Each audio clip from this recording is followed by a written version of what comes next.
খড়গ্রাম থানা যাদবপুর থেকে নবগ্রাম থানা জাফরপুরের দিকে একটি ওমনি গাড়ি অস্থায়ী ব্রিজ দিয়ে আসার সময় ব্রহ্মানী নদীতে পড়ে যায়। এতে প্রায় ৫-৬ জন ছিল।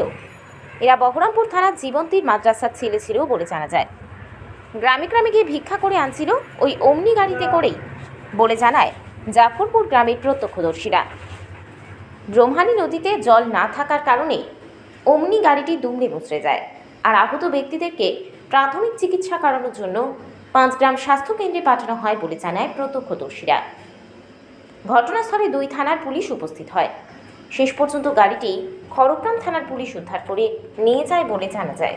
অ্যাক্সিডেন্টটা হলো এই যে মারুতিটা যে যাচ্ছিল আসছিল, হঠাৎ মধ্যে স্থলে হরমর করে একবারে নদীতে পড়ে গেল ভেঙে।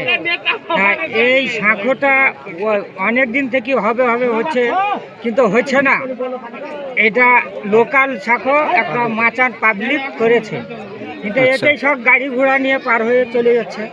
আচ্ছা, এটা কি সরকারিভাবে অনুমতি আছে এই মাচান? এটা সরকারি অনুমতি নাই। কে করেছে মাচানটা এরকম? এটা আলিম শেখ, এই যাদবপুর গ্রাম আলিম। যাদবপুরের খড়গ্রাম থানা। খড়গ্রাম থানা, আচ্ছা। এই বলছি সরকার থেকে একান্ত হওয়া উচিত। এটাই বেশিরভাগ এই খড়গ্রাম থানার লোক আছে, ঝিলি অঞ্চল নবগ্রাম সবই এইটাই মেন রাস্তা, যাওয়া আসা এইটাই মেন রাস্তা। যে এটা ছকেও দিয়েছিল, তাও এখনো হচ্ছে না। আচ্ছা, এই ব্রিজটা হচ্ছে না। এখন কি চাইছেন আপনারা? আমরা এখন এই ব্রিজটা ভালোভাবে যেন হয়, পাকা পুস্তা সেই রকম আমপুরহাট পর্যন্ত যাবে। আচ্ছা, কতজন ছিল গাড়িতে? 5 জন ছিল। আচ্ছা, কতজন ইনজিওর হয়েছে?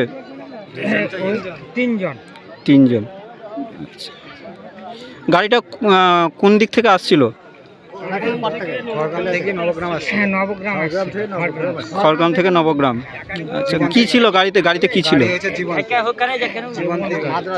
মাদ্রাসার আদায়ের জন্য ফিরে এসেছিল। এই রাস্তাটা আমপুরহাট থেকে যাতায়াত করে লোক বেশি, সব সময় যাতায়াত হয় এই রাস্তাটাই। আপনার নাম? আমার নাম ফরমান শেখ। বাড়ি? বাড়ি জাফরপুর, নবগ্রাম থানা।